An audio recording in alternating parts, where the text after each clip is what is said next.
Hi, I'm Wayne Tuttle, and welcome to Chasing Legends.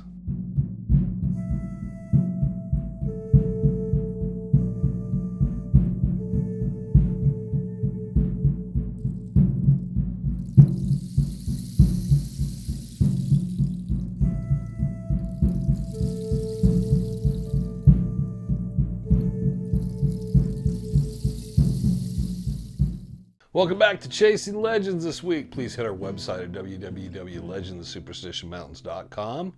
Please leave a comment, hit the subscriber button, hit the notifications bell. There's been a couple problems with the t-shirts and the hats. Looks like represent.com was purchased out by Cameo. So if you're kind of going there and get misdirected, there's still the links. A couple of the links still work pretty well, but we're trying to sort that out in the meantime. That being said and done, let's go after this thing. Now, this is a pretty cool story because it involves someone who's a known frontiersman. There's quite a bit been written about him. His name is Edward G. Peck, and he's born around 1834 in Canada. Around 1858, comes down to St. Louis, Missouri. And while he's there, after only a few weeks, he joins a wagon train heading for California, because that's where he's going to go. He's going to California.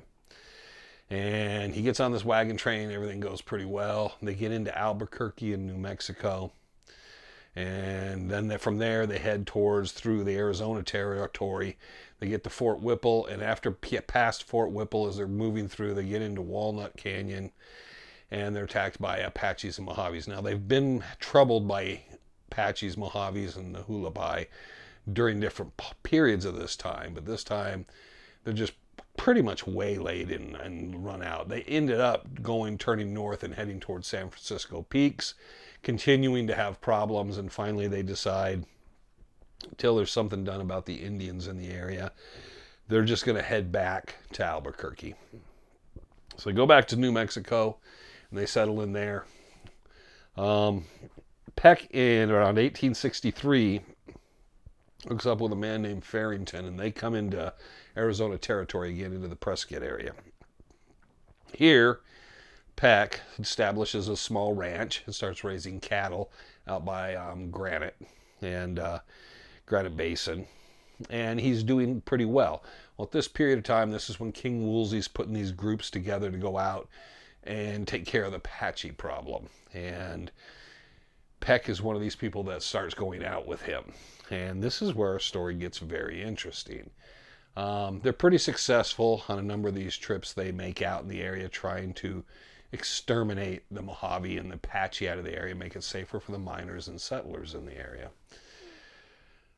One time, Peck is out and he's riding, and he gets waylaid by somewhere between 5 and 7 Apaches.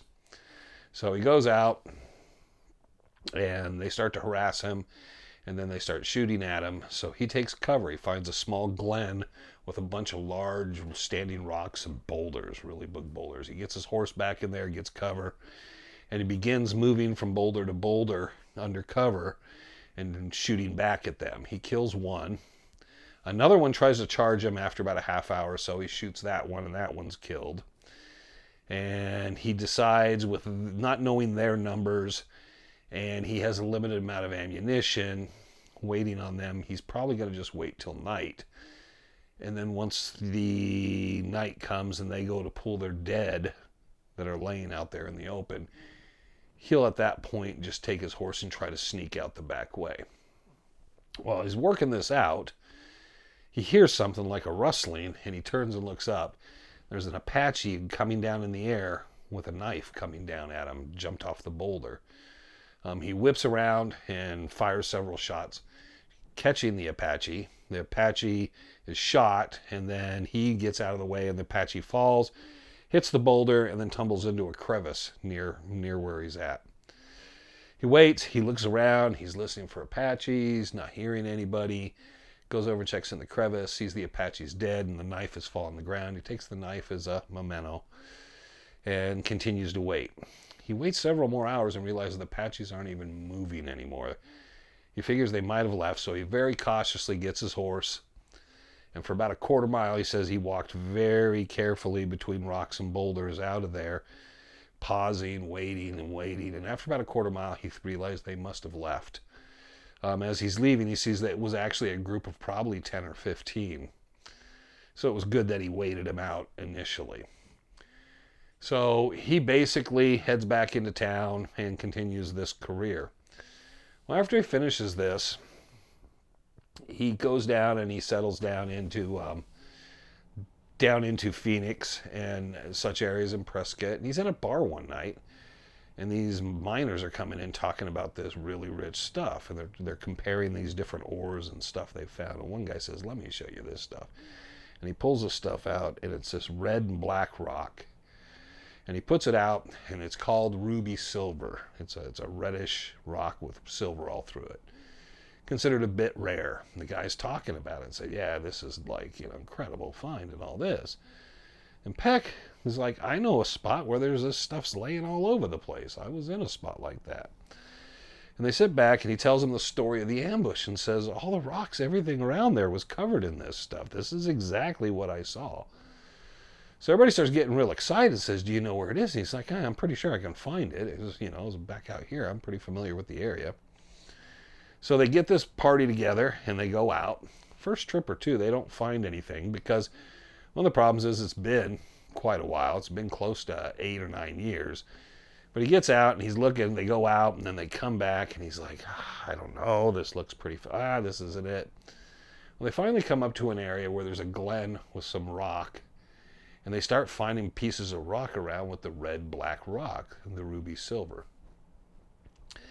And they all feel like this has got to be it. And he's looking at it.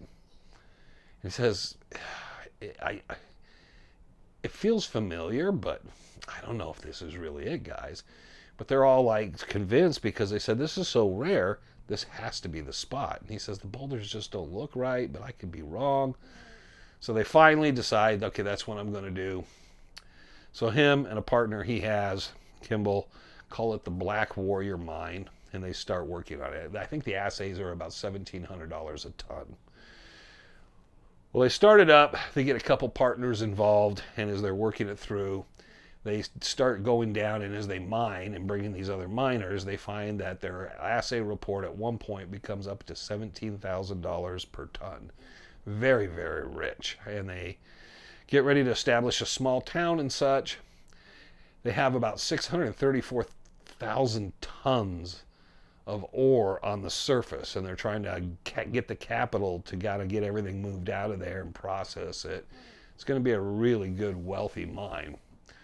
As they're in the process of this, a man named Alexander and his partner, who have partnered up with Peck and his partner, have decided that they're going to squeeze them out.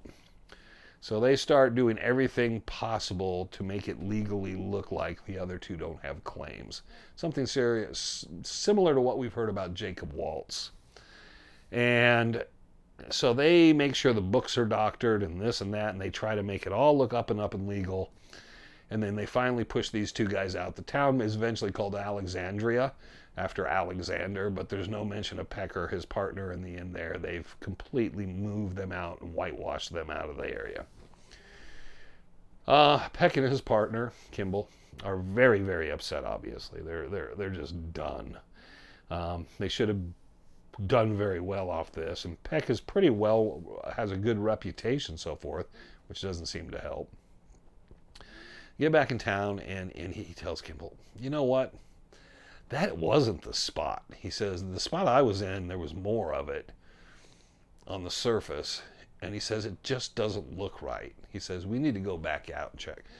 So the next couple of years, 2-3 years, the two of them go out and they start looking through the mountains. And they have zero luck. A lot of attacks by Mojaves and Apaches. And there's a lot of problems associated with this. They're just not, it's just not coming through for them.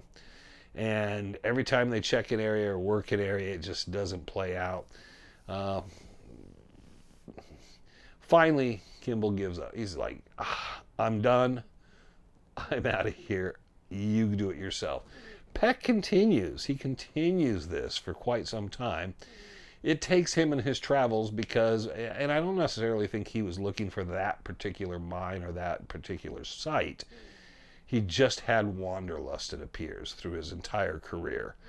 He ends up and down the Colorado, up and down the Little Colorado. He ends even up in the Superstition Mountains at one point.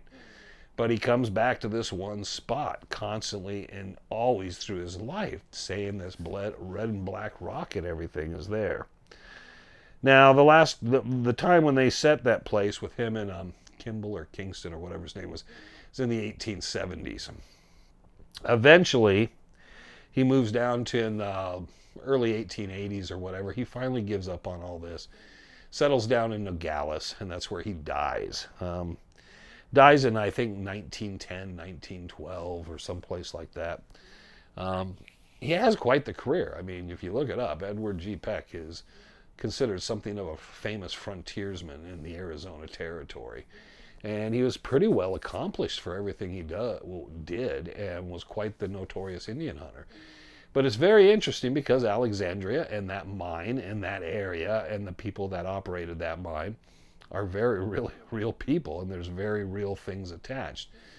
And somehow he elusively was never able to find that same spot. So it's a rocky glen with a lot of large boulders. I always pictured in my head something like a Stonehenge thing, thinking the Apache had to be up on the boulder, and there's a lot of big boulder areas like that. And it had to be like a nice open area, and then those rocks are piled up. It would be enough to shield a man and a horse and have room to move around between them. So it would be particular. I understand why he said, I never saw anything quite like it that matched that spot. He was very familiar with it being in there. So there you go. Pretty interesting story. I don't know what the mine in Alexandria ended up pulling and doing. There was obviously gold. I think they said they pulled about 30% gold or 25% gold out of that mine, as well as the silver. The silver was the big number. But there would be obviously associated gold and silver with this site too. So someone there up there in the mountains, no real exact or general location given, just somewhere in the Bradshaws, there are these standing stones and rocks, and there's this black and red rock all over the place, easy to identify, obviously for him. And in that area, you'll find the skeletal remains, possibly in a crevice, of an old Apache warrior that was killed. And when you find that, you have found Edward G. Peck's mine. So there you go. Hope everybody enjoyed that story this week. A lot to verify in it, and a lot of it was easily verifiable. So I found his history, which I did not go into at length, of the Indian fights and things that he had in the Arizona Territory. Very interesting. So he was a very interesting individual, but this mine that he did search for off and on from 1865 till around 1880 seemed to have captured him, and it's, as far as I know, it's never been located out there. So if you're out in that area, maybe near Turkey Creek, and you run into the big standing stones in a glen, and there's a bunch of red and black rock laying around, that's ruby silver. And you too may have become a wealthy man, but don't trust your partners. Always remember that. So hope everybody gets a great week this week. Hope everybody's enjoying Cinco de Mayo. Hope everybody's doing their fiesta and having their great time. Until the next time, always remember, the most important thing we always have to remember is I'm Wayne Tuttle. You're not. And this was Chasing Legends.